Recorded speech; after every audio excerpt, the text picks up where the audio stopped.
Well, hi. Today is Thursday, December 18th, 2025. I'm Todd Studer, and this is Morning Coffee. We are going to learn a little more about real estate today, welcoming in Blake Hunter, Berkshire Hathaway HomeServices, and also on the other show, Local Roots. You're going to want to look for that one as well, because I made my way out to Crescent Hill at Hitchcock. And the reason for that is because their opening weekend is this weekend. Talked with Kylie Jacott about everything that's going on out there. They have 2 feet of snowpack. Yeah, I know. Nobody else does, but they've been making snow, and they're expecting to make more tonight as things get cold. So that is going to be on the Local Roots show. Here on Morning Coffee, we are going to give you some tips about what to do if you know that you are going to be in the home market, whether you're buying or selling, what it is that you need to do now. Yeah, a lot of folks are not buying or selling currently coming up this close to the holidays, but it's a great time to do prep work, and we'll talk with Blake about all of that. If you need precision metal fabrication done right, look no further than Foxco Fabrication in Council Bluffs. Custom welding, large-scale manufacturing, bringing your ideas to life with cutting-edge technology and expert craftsmanship. Their website is foxcofab.com. If you have a leak, a clogged drain, or planning a big remodel, Waldstein Plumbing in Council Bluffs has you covered with fast, reliable service and expert craftsmanship, handling everything from small repairs to major installations. And don't forget to watch Travis Waldstein's podcast, Circle of Trades. You can watch it on YouTube. And actually, if you just want to listen on YouTube, you can do that too. But the audio-only version is available on Spotify. Technology should be working for you, not against you. And at ThinkSpace IT, they provide expert IT solutions to keep your business running smoothly and securely, from cybersecurity and cloud services to network management and tech support. They simplify IT so you can focus on what matters most. Stay protected, stay connected, stay ahead. Visit ThinkSpaceIT.com. And be sure to pick up that copy of Spiral of Accountability by local author Carol Horner. It's a great stocking stuffer. You can do it online on Carol's website, spiralofaccountability.com. Her book is also available on Amazon. And you know what? I think she should have an audiobook. What do you think? Yeah, let's get that done. Carol, are you watching? We need to get your audiobook done. The Spiral of Accountability is a great way to learn how to communicate better with each other, especially if you're not seeing eye to eye. It's going to cut through the noise, and it is going to help you find that common ground and see things from a different way. Spiral of Accountability is the book. Back in the studios on Willow, this is Blake Hunter, Berkshire Hathaway HomeServices. Glad to see you, sir. Glad to have you back into the studio. And, well, did you notice the backdrop? No, I didn't, actually. I didn't. What do you think? It looks good. Yeah, I'm glad to be back in the studio and back in person, and yeah. Well, it's been things transitioning into wintertime. And I know historically, probably a little slower as far as home sales go. And especially, you know, we're just ahead of the holiday season. So yeah, not a lot of contracts being signed right now as far as finishing things up, I would guess. Yeah, I mean, people have other things going on in their lives. It's not nearly as fun to go out and look at houses in the dark, number one, or when it's freezing cold. But I really try not to paint the picture that the market's dead. You know, during the wintertime, there's still a lot of opportunity. It does certainly slow down, but right now, if you're prepared, preparation is really the key to success in our market, and that's on both the selling side and the buying side. I would say this, though, that back in 2015, I bought a house, and I bought it in summertime. Had I looked at it in the wintertime, I'm not 100% certain I would have still bought it, because the driveway was very sloped and just sloped all the way up to the garage. It wasn't like a long driveway. And because of the angle, it never saw the sun in the wintertime. So you can imagine what it was that I was dealing with every year. Yeah, I mean, that's for, you know, your real estate agent to try to think about those things and maybe paint that picture for you. But yeah, I would say that there's very few homes that the curb appeal is as appealing in the wintertime as it is in the summer when the grass is green, the landscaping's, you know, all touched up, and plants are vibrant. Right. Yeah, and plus, oftentimes in the summertime, you can see if there's any issues that you should be paying attention to, such as cracks in the foundation that you may not see if we've had a lot of snow, because the snow's piled up. Well, yeah, I mean, that goes back to my comment about it being dark is, most people, they're working, they get off maybe at 4:30, 5 o'clock in the afternoon, and their time to shop is a lot of times that evening. And, especially if you're talking acreages, stuff like that, and you're out in the country and there's no other lighting, Right. it's kind of hard to view a property. So sometimes, you got to take that second look, or maybe try to plan to do it on a weekend during daylight hours. So, considering the time of the year that we are in, and you'd already mentioned it about the planning part, this would be an ideal time to start getting some things checked off of a list that you will need when the time comes that you're ready to buy or sell. Yeah, I mean, like I said, preparation is key right now. If you're selling houses that are ready to go to the market, those are the ones that sell. When they're show ready, they're clean, they're staged, they look like they're truly show ready. Those are the ones that are not staying on the market for 30 days. Those are the ones that are selling within a week or less, few days maybe. They also have to be priced right. So that's kind of part of your preparation too, Right. is painting a realistic picture. But on the buy side, once again, have that conversation with a lender, have that conversation with a real estate agent, start getting together what this is going to look like as you move forward. And when you're prepared and kind of, here's my budget, here's what I'm looking for, I'm going to ask for X amount of dollars in closing costs, all those things, when the right opportunity comes, you're prepared, and that's how you make it happen. Can you prepare in a general sense, or does some of those preparations have to be for a specific property? No, I think you're better off. It's really hard to prepare for a specific property, so having that general preparation, that preparation might be a discussion with your other half, and it may just be, hey, what are our must-haves and what are some things we don't necessarily need? What are our pros and cons? What's our proximity to the metro? Are we willing to give up a 10 or 15-minute commute for maybe 10 or 15% more house? What's that look like? So having those discussions in place. Next step, maybe talking to a lender. Let's look at our finances. Let's think about what we can afford. What's maybe our down payment going to look like on a house that we're looking at? And then talking to a real estate agent and having them kind of dial it in for you, like, oh, well, there's no way you're going to be able to buy what you're talking about for X amount of dollars, or vice versa. Maybe you can. Maybe, hey, let's look outside the metro a little bit further. Maybe you can get that outbuilding if you trade that 15 or 20-minute commute. Maybe you can get some more square footage or more land or whatever it is. Let's kind of put things together and see what works best for you. If you are doing that and you're going out of the metro and you're getting a little bit more distance in a more rural area, is there a tipping point as far as how far out you're going before you start to see that the price is kind of stabilized and it's the proximity to the metro is not affecting the price anymore?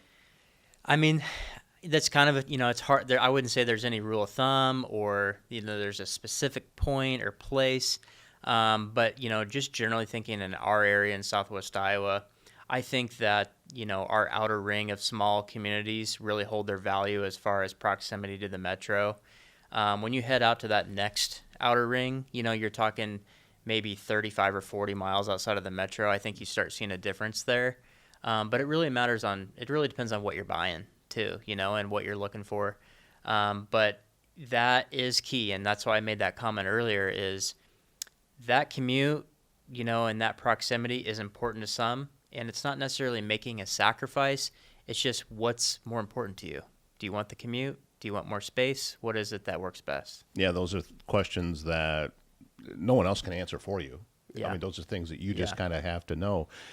I know you're involved with a development that does get you outside of the metro, that some new home starts are going in Treynor. It's been in the works for a long time, and now it's finally starting to come together. And this is something that I think is a pretty strong asset to our area because just of how this is designed and everything that they're doing with it.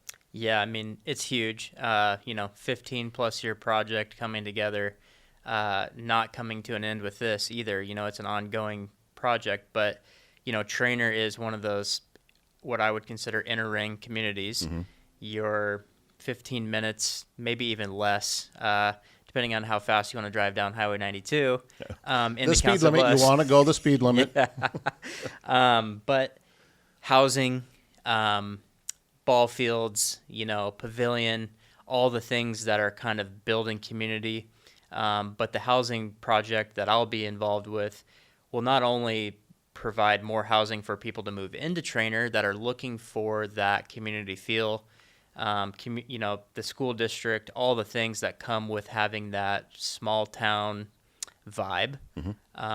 But you're also not that far away from anything. You're a straight shot into the metro. And I think it's also going to help people that currently live in Treynor that want to stay in Treynor, and just open up some housing for those people to move into something maybe larger, build a new home, whatever it is, and then help other people move into those existing homes that'll be freed up. So huge opportunity, and looking forward to this really coming to life this spring. From the way that I look at things, and it's always kind of like from an entrepreneurial standpoint, when you start to bring more people into a community, it starts to become more appealing for potential small businesses to be there. There is a great meat market in Treynor now, but I don't know that there's an actual grocery store anymore. So that when you start to add more of population inside of the community, that's when businesses start to think, okay, maybe it does make sense. Yeah. And then you start to see growth grow even more exponentially. Yeah. And I think that what's important to note is that it's very well orchestrated growth. Just the way that especially this project has been laid out, and the time and effort and thought process involved with just the layout and where it is in the community, really right in the middle of town, will all help kind of bring those exact things that you're talking about together. And I think, too, Travis Castle, who's heads up Vision Treynor, and he's very key to all of this coming together, told a story about when the donation came in from TS Bank and what Mick Gutaw had said, do it right and do it once. Yeah. And I think that was great advice. Yeah. Because, it slowed things down, but you also know that it is being done right. Yeah. I mean, they could have done things differently, when funds came and things were available to do, but they did things the right way, and it took longer. And to your point, Travis being on your show and just listening to Travis when we were out in Treynor a few weeks ago, knowing where to do this, like I mentioned, in the middle of town. And they even had to build roads to make this happen. Yeah. And just having a true vision of Vision Treynor, of what that looks like, it's so much easier for me as a real estate agent to be able to market that, because it's done well and it's done right. And I don't have to just market a development. This is a community. I can easily market the Treynor community. There's a lot behind that. It's not just, hey, here's a house, here's a lot for you to build a house on. There's a lot more story to what that development is. When I look around what's happening in Southwest Iowa, and really in close proximity to where we are currently sitting in Council Bluffs, but you look at Mills County, and you look at what's going on in Harrison County, and then you get out into Shelby and Cass and things like that. You see this type of thinking in a lot of other communities. I keep going back to what's happening in Malvern and the art community that has come together there. And then next thing you know, some guy's opening a really cool bar that has it's not designed for what you might call the career drinker. It's, it's more for just. That's kind of you. Yeah. But, that has been the key to the growth and the stability of the small towns that we have around here. And even after, tornado comes through, takes out half of Minden, and the next thing you know, it's coming back better than it was before. Oh, yeah. I mean, and to the people that don't live in those communities, having places like that as almost a destination is really cool. I mean, I can think of a ton of different places, going down to Keg Creek and Glenwood, going out to Twisted Tail and BB-Town. I mean, all those places, those are places I'd love to get in the car and go have lunch or go have dinner and experience that, instead of maybe something you would normally do locally. And I mean hyper locally. Yeah, you take off and head over to, like you said, BB-Town or Persia or Panama or the areas over there. It starts to look like a Norman Rockwell painting. Yeah. Just the way those towns are put together. And we sometimes forget that it exists out there. Go the back way into Harlan, and just look at some of the what we have and the old churches and the communities that are put together. I think we're just kind of at the tip of the kind of growth that we're going to see around here, because it should be a destination for folks to want to come to. And when people start looking at relocating from somewhere else, it looks pretty appealing to me around here. It does. And I'm trying to think of the gentleman that spoke at the chamber in the Iowa West lunch that I sat right next to you at. Yeah. And he talked about, really turning your community, if you were a tourist, and viewing your own community as a tourist. Right. And if I do that in Council Bluffs and I go down the 100 block, it does change I'm so used to it, I take it for granted. Right. But if I treated it like a tourist, the riverfront, any of those places, if I treated that like a tourist, or even these small communities that you're talking about, if I was just driving through and I saw one of these places, a brewery, whatever it is, it does change my view. I take those things for granted because I'm born and raised here, and I'm used to it. But if I change my view of what it's like if I was a tourist coming to town, it's a really cool place. Yeah, we're going to talk more about that exact thing on this show. And I got a little bit of pushback when I talked about that event. And, people get into a habit of focusing on the negative. And when you do that too much, you forget that anything else exists other than negative, which is not true at all. Look around at what we have. We are sitting right now in a building that is 101 years old, that people invested millions of dollars into to bring back to life over the past couple of years. It is it's a landmark in downtown Council Bluffs, and as Mark Hanwright had said when we had him on, we were up on the top floor, and he said, "Yeah, you got a pretty good view here. We don't have a lot of 5-story buildings in Council Bluffs, so just this particular thing, people take pride in what's going on here, and when something is done, it's done correctly." Yeah. From a lot of the different, whether it be at Pace or whether it be stuff going up at River's Edge, or regardless, it's done correctly. And that's what gets me very optimistic about what's happening. Yeah. I mean, I've always felt I'm an optimist, just through and through, but I've always felt that way about our community. And I feel like really the last couple of years, I think it's as I've been more involved as well. I've had my eyes open to a lot of things. And I think that you got to pay attention to realize all the things that are going on, and you got to be in the right places to hear from the people that are doing all those things. And it does change your perspective on all the moving parts that happen, here in Southwest Iowa. And so for those watching that, look, we're not saying the negative doesn't exist. We're saying that we've got them both here, and we can work on the negative while still celebrating the positive and growing more of that. That is the point to the whole thing. And when he gave that talk that day up at the MAC, and I'm not going to repeat it. We all know the nickname that Council Bluffs carries. But when he said, "It's a state full of bourbon and horses. What's not to like?" It's beautiful there, and it's beautiful here. And I am just going to keep pumping out that positivity, and not just for Council Bluffs, but for the rest of Southwest Iowa as well. When you look at all of these communities and what is happening there, I'm excited. The new restaurants going in. Every time I go to one, it's like, wow, this place has really good food. Yeah, They're not just slapping together stuff that they picked up out of Costco. It's actual good food. Yeah. I mean, I couldn't agree with you more. It's exciting, and I love to see people trying new things, opening new businesses, and that's better for everybody when those things happen. Do you ever get calls from people from outside of the region? I know that a lot of times, if they're someplace else, they probably don't know anybody in town. So it would be kind of hit or miss whether you would actually take that call.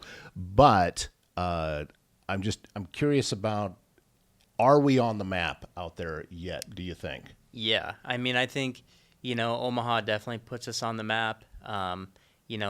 Just like when you travel and you tell people ask you where you're from, and you may not say Council Bluffs, but you may say Omaha, Nebraska. They're going to know where it's at, and I think that helps us, and I don't think there's anything wrong with that. But I think that, I've helped several people just in the last year relocate here, and there's a reason that they're coming here. It's maybe a job, it may be family, whatever it is, but they're not afraid to come here. They know the values of the Midwest, and they're excited to be joining that, And a lot of them are coming from places that are very different. I helped some people relocate from Alaska this year. Wow. Totally, they had been to, they're relocating military, going to Offutt, and I did everything virtually. So, like, they had been to the area, not a lot, but they asked all the questions, especially someone new to the community. It's like they want to know it. They got to know everything. And so it's nice to be able to share all that our community has to offer, and feel good about it when you're telling them that too. I think that you need to put expert virtual agent on your business card. I mean, a couple of years ago when we had that, you were still doing just the audio. You can still find the podcast, by the way, it's out there, but just the audio version of when we talked to the Shustigs, and you did that entirely virtual. Weren't they coming up from Florida? They were coming up from Florida. Yeah. The good news is, Kendra had already grown up here and lived here, so she was, and her family was here, so she's very familiar with the community, but her husband not so much. Right. And at the end of the day, I still had to show them properties that they'd never been inside. And so, that takes a little, you got to slow down a little bit. You got to really master the FaceTime, on your phone. And it's funny because, I tell people they're looking at pictures of houses online. I said, you really got to go look at it to really know the story. Mm-hmm. And you really, really obviously feel that when you're doing it virtually like that. I'm like, you're not going to smell it. One of the houses that we showed, not to Kendra and Jeremy, but to the couple from Alaska, heavy cigarette smoke. Okay. Hard to convey that in a video. Right. But, you do your best and you express those things as you're doing it. And I guess that's part of the job. That's a tough smell to get out. Back during my painting days, I know that you can seal walls all you want, but that stuff still has it can still sneak through and come back in. Well, I'm excited that you came back in and get a chance to see the growth that's continuing here. In the studios. I'm hoping that every time you come back, you say it looks a little bit different. That's my goal. It looks different already. I was just here a few days ago, so you're making progress. Well, always making progress. He's Blake Hunter, Berkshire Hathaway. Website, blakehunter.homes. Do you have listings on there? Have some listings on there, but you can put your information in there if you want to have a conversation. Otherwise, I'm pretty easy to find. Look me up on Facebook and shoot me a message. Do you still have that buyer's guide and seller's guide up there? Yep. Yeah, that's great information to have. You compiled a lot of details that people would need to know and made it very easy to read. Yeah. I just tried to give some, when you go and meet with somebody, you're talking about listing their home, they're having their buyer consultation. You're giving them so much information in such a short amount of time that I really wanted to create a hard copy of something that I could hand you and you can sit down and read it after I leave, and also something you can access online to be able to go through and kind of readdress all the things that we talked about. And so, you can find that through my website or through Instagram. If not, find me and I'll send it to you. Then before we let you go, I think we should tell you congratulations because aren't you moving into Southwest Iowa Association of Realtors Vice President? Vice President, Look at this guy. Yep, moving from treasurer to vice president this year. So exciting to serve our association. We have a ton of good things going on there, a lot of community involvement. So I'm excited to be part of the leadership team. Yeah, this is Southwest Iowa Association of Realtors, or SWIRE as they like to call themselves.